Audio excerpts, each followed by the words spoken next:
It's really good to be here. I'm Sean Bowler, and I am a psychologist. I'm here in Tamaki Makaurau, and the subject of our webinar today is Ignite Your 2024 Without Burning Out. And we're kindly hosted by Ignite Aotearoa, and I'm very grateful to have been working with them for 4 years now. It's been a wonderful alliance. I'm quite honoured to speak to you about something that's close to my heart.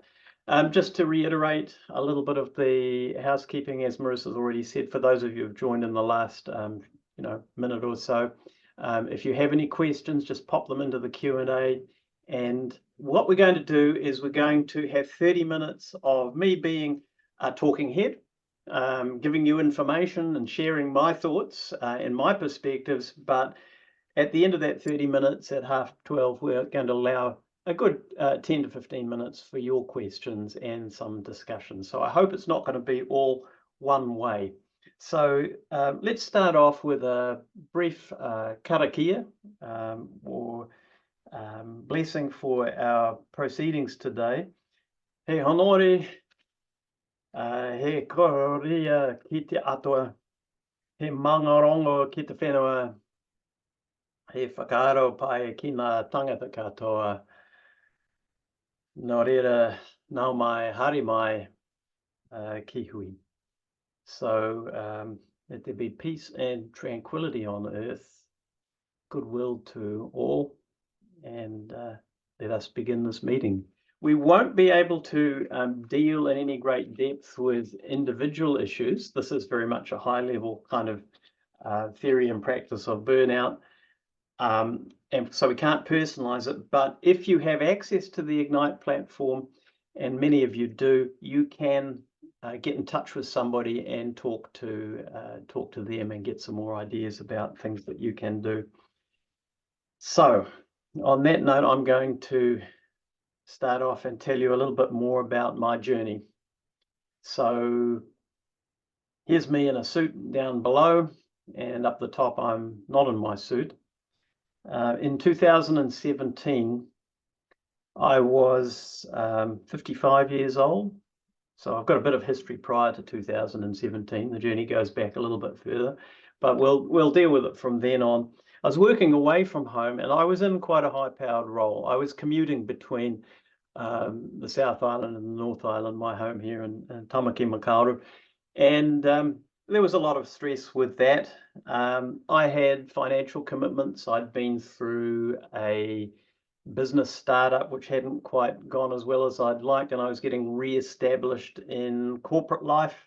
I was ambitious. We had 2 daughters in their late teen years, starting university with all the costs associated with that.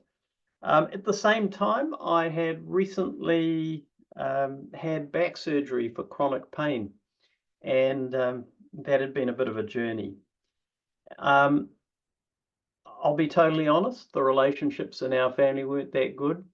My personal relationship with my partner was not good at that time. I was re-registering as a psychologist after not having practiced for around about 10 years. And that in itself is quite an arduous process with a lot of admin. And so that was quite a big load at that time. As if all that wasn't enough, I was also pursuing a dream of becoming a yoga teacher because I'd been practicing yoga for a number of years. And I wanted to become a teacher. And so I was doing the study and learning how to teach at the same time. And then the gig in the South Island ended, and I came back to my home and back into another role, which was even more high-powered and paid good money.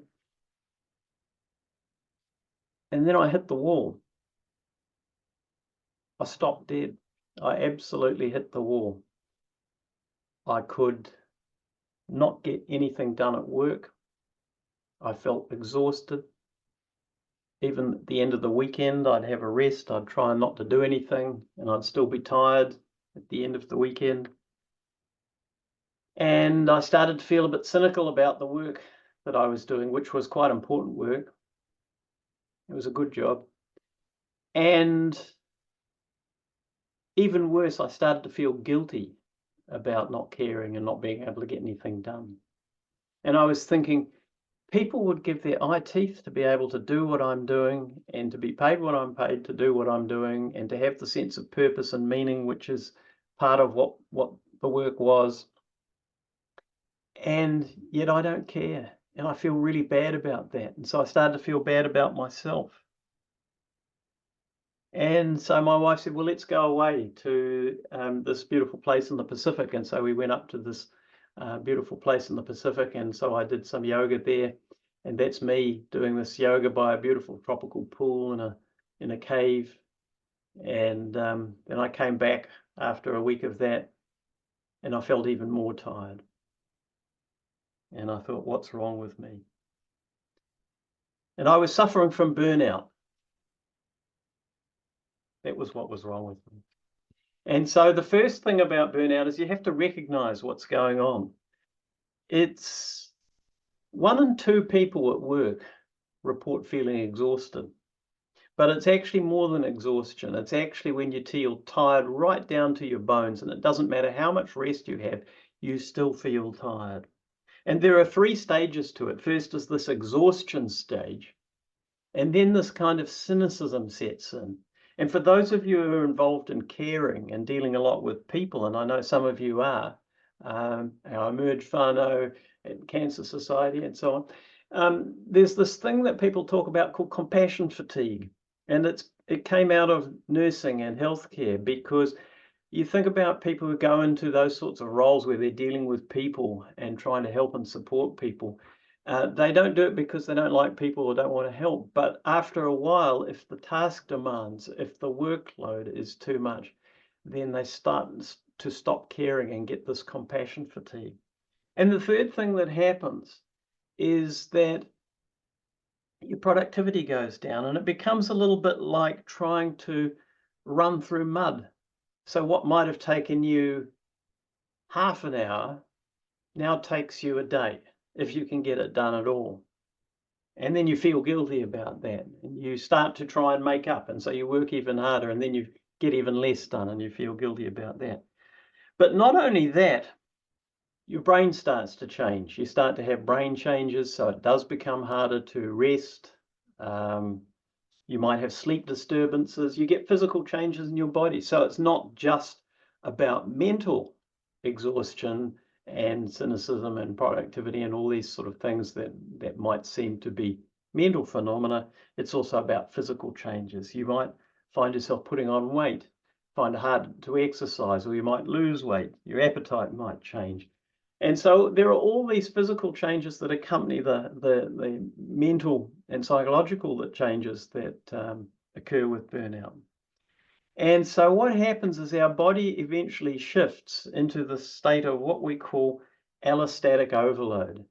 And allostatic overload is when you can't return to your earlier state, right? Because normally something comes along, we're resilient, and then we move back to where we were before. But when you're in the state of exhaustion, ongoing cynicism, productivity decrease, physical changes in your brain and etc. and body and so on, it's hard to get back to where you were. And it's hard to get out of once you're in that in that state. Now the thing is, you can get out of it. So I don't want to kind of scare you too much about this stuff. You can get out of it. It is entirely possible. But let's have a very brief look at what causes it. And the first thing is it can be a little bit about the person. So some people are more predisposed to getting burnout than others. Okay, I don't want to overemphasize this, but people who are conscientious, in other words, they care about what they do and they want to do the right thing, and you know, they might worry if they don't get it done. That is a predisposing factor. If you've got a sense of perfectionism and your personality is, you're not the sort of person who likes to make mistakes. Mistakes make you quite uncomfortable, and we differ. Our individual tolerance for this, making mistakes or getting things approximately right versus perfect, differs from person to person. But if you're higher on that perfectionism scale, you're more predisposed to burnout. And if you're more empathetic and caring, and you're passionate about what you do, that in itself is a predisposing factor for burnout. But when you think about somebody who's empathetic, caring, perfectionist, conscientious, caring about what they do, that sounds like the ideal employee, really, doesn't it? That sounds like an employer's dream in some ways. And in fact, it is, because employers try and hire these sort of people for exactly these sorts of qualities. But they're the ones that are the most likely to get burnout. Okay, it's not the people who cruise. Okay, so when an organization loses someone to burnout, they're generally losing their best people, not their worst. Okay, these are the people who go the extra mile even when the tank is empty. They'll run themselves into the ground because this is, they've got this tendency to do this for these reasons. And there's this old Chinese proverb which states, if not controlled, work will flow to the most competent person until they submerge. So work is a little bit like water. If you don't control it, it will flow to the person who's most competent. It's just the nature of it until they drown. And then that person is lost to the organization, or less productive. But the people who are perhaps less focused on delivery are the ones who are still around. So for employers, it's really worthwhile getting across burnout. But I don't want to overemphasize those individual factors because they're less important. They're not as important as the environmental factors. Okay, and when I'm talking about environmental factors, I'm talking about the workplace that you're in and society as a whole. It's even broader than the workplace that you're in. It's about society as a whole. And this saying here as an employer, with this quote, as an employer, you can't yoga your way out of these challenges, was written by an outfit called McKinsey. They're a big consulting firm for those of you who don't know. Some of you will have heard of them. And they said, hey, employers, wake up. You can't just offer lunchtime yoga classes or put fruit bowls in the tea room and expect to solve this problem of burnout and stress in the workplace. Because all that does is it puts the focus back on the individual and it says, hey, buddy, if you're getting burnout, it's because you're not meditating hard enough. It's because you're not doing enough yoga. It's because you're not eating enough fiber in your diet. Okay. And so all that does is it actually makes it worse and it takes the focus away from the real issue. And the real thing is that burnout is not an individual problem. It's actually an organizational issue and it's a societal issue. And what's happened in society is that we've become so much more disconnected than we used to be from family groups, from community groups, from ethnic groups, from nations. We've become atomized and dispersed, okay? And so now we think that instead of solving problems collectively, we have to solve them as individuals. And this kind of putting pressure on, you get the coping mechanisms, you do the yoga, you eat more fruit, you learn to meditate, just puts that focus back on the individual, when in fact the reality is it's actually a societal issue of disconnection and work overload. So if we think about the environment, the workplace environment, what contributes to burnout? Too much work. Hello? Too much work. Not enough reward. Okay, so not having fair pay for what you're doing. A lack of control. So you think about a job where you've got low control, and I'm going to, rightly or wrongly, use the example of somebody who's a checkout operator. For example, they don't have much control over the number of people in the queue ahead of them, or whether the manager has rostered on enough other operators, so that they're not feeling all this pressure, or the amount of groceries that this person's got in their basket, or whether somebody else has got the correct change. So there's, certainly things they're controlling, but it's an example where you don't have a whole bunch of control. And so when you don't have so much control over how you pace your work, that can be more stressful than a job where you can actually set your own pace. Right? But another factor, another environmental factor that contributes towards burnout is isolation. Okay, and I want to mention working from home because it's a mixed blessing. We think that since the COVID pandemic has come along, that we've got more freedom to work from home. But I see a lot of people with anxiety and depression in my counselling practice, and often we unpack kind of what their daily habits are. They can go for an entire day without interacting with a real person in real time. And what's more, they walk straight from their workplace, which is their desk at home, to a pile of dirty dishes. And that to me has got to be pretty stressful. So, this isolation factor comes into it as well. There are a couple of other factors, but these are environmental things. They're not related to whether the individual has got the tools to manage stress. Okay, and that's what I mean when I say, as an employer, you can't yoga your way out of these challenges. You've got to take some responsibility for the environment you're providing for your employees. So what do we do about it? Well, in my case, when I hit the wall, I was able to realize that I was being given some kind of message. So I welcomed it. And some of you will be familiar with that poem by the Sufi poet Rumi, The Guest House. It's a very well-known poem, but in it, he talks about, getting these feelings. And he talks about, he says, well, even if they're a crowd of sorrows, these feelings, who violently sweep your house clear of its furniture, still treat each guest honorably. The dark thought, the shame, the malice, or, the exhaustion. Meet them at the door laughing and invite them in. Be grateful for whoever comes, because each has been sent as a guide from beyond. So in other words, he's talking about, well, actually, if you're feeling something, maybe it's a message, it's a wake-up call, and maybe there's some new phase of your life in this, as opposed to just simply being able to cope. And so what I did was I threw in my job. Okay, yes, I understand that not everybody has that option. I still needed to pay a mortgage, mind you, so I had to figure out some financial stuff to do with that. I had to leave my house and get tenants into it.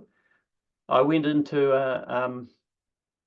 I went and did a volunteer role up in the Solomon Islands. So, we covered the mortgage and that was it. That was it. But I ended up pursuing my dream of teaching yoga, and it became an opportunity for growth.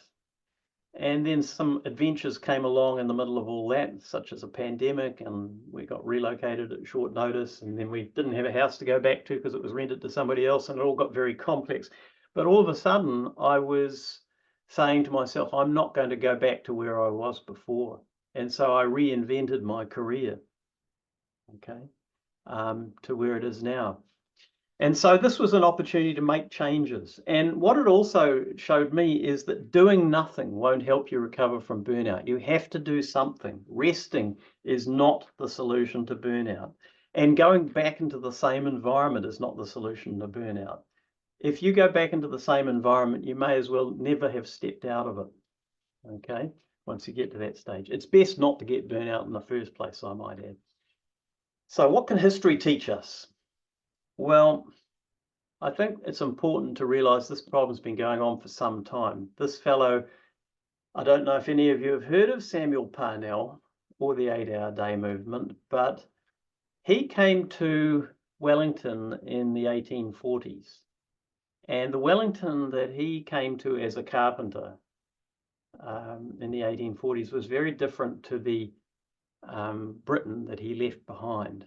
And Britain at that stage was like the China of today. It was an industrial powerhouse. It was the factory of the world. And there were factories springing up everywhere. There was smoke everywhere. There were coal mines everywhere. And the countryside was being uprooted. People were shifting from the countryside to the cities. And they were working in factories. They were working in factories 12 hours a day, 6 days a week.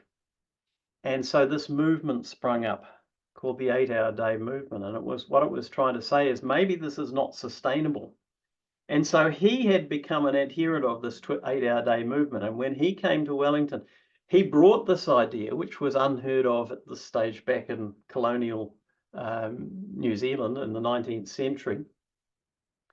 that you would only work for 8 hours a day. And everybody said, well, I'm not going to employ you to only work 8 hours a day. And he said, well, that's fine. But there was a labour shortage here. So he got what he wanted. And in fact, he then organised with the other carpenters in Wellington to have the same rule. And so this was the start of the labour movement in New Zealand.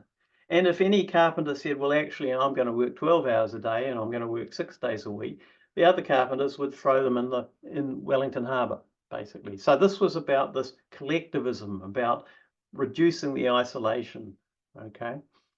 And the graph on the left shows you the simple maths. You know, we talk about giving 110%. I'm sorry, that just is not mathematically impossible. There's 24 hours in a day. There's only 100% of you, so you can't give 110%, right? And the way the 8-hour day movement worked was it said, well, actually, we've got 24 hours in a day, and if we work for 8, that means there's 8 for sleeping. That's just a biological necessity, okay, unless you're the parents of a young child. And that leaves another 8 hours left over for recreation. And when I talk about recreation, I'm talking about, you know, doing the housekeeping as well, but also pursuing a social life, having a family life, having hobbies and interests. And that's not possible when you're working 12 hours a day. That's just survival. So this was the start of it. This was the start of it. So it's not about doing more yoga. It's about doing less work. That's the secret. Hugh Jackman, okay? Hugh Jackman has this thing called, it's not the 110% rule, it's the 85% rule, okay? And, you know, I've never seen Wolverine. In fact, I've never seen a single Marvel or DC movie. I don't know what it is, but I just sort of, they don't sort of interest me. But this guy apparently was in this movie called Wolverine. Some of you may have seen it. And he earned $100 million for appearing in that movie. So I think we need to take what he says with a little grain of salt, because he's on a slightly higher pay grade than the rest of us, or unless one or two of you are earning more than that. But his rule is the 85% rule, which is basically that you should try hard at things, including your work, but not too hard. So in other words, you know, don't slack, but at the same time, don't go too hard. And where he gets this from is elite running. So elite runners know that if you run at 85%, you're going to be more relaxed, and you're going to be able to run longer, and you're going to be able to perform better and go faster when you need to. It's a little bit like work is running a marathon, not a sprint. So a marathon's 42 kilometers, a sprint is 100 meters, okay? So if you went at the same pace as the 100 meters for that 42 kilometers, you wouldn't get to the finish line. You'd kill yourself, okay? So we've got to think about, how do we go at 85% where we're trying, but we're not trying so hard that we don't get to the finish line, because it's a long time, you know, 40 years to be working or whatever. It's a long time. Now, I want to give you a critique of this, because this guy, his net worth is $200 million US, right? So, I mean, you might say, who's he to lecture me, or who am I to tell you his story? Because he's in this privileged position, and we've got to understand that not everybody is in that privileged position. Women don't earn as much as men on average.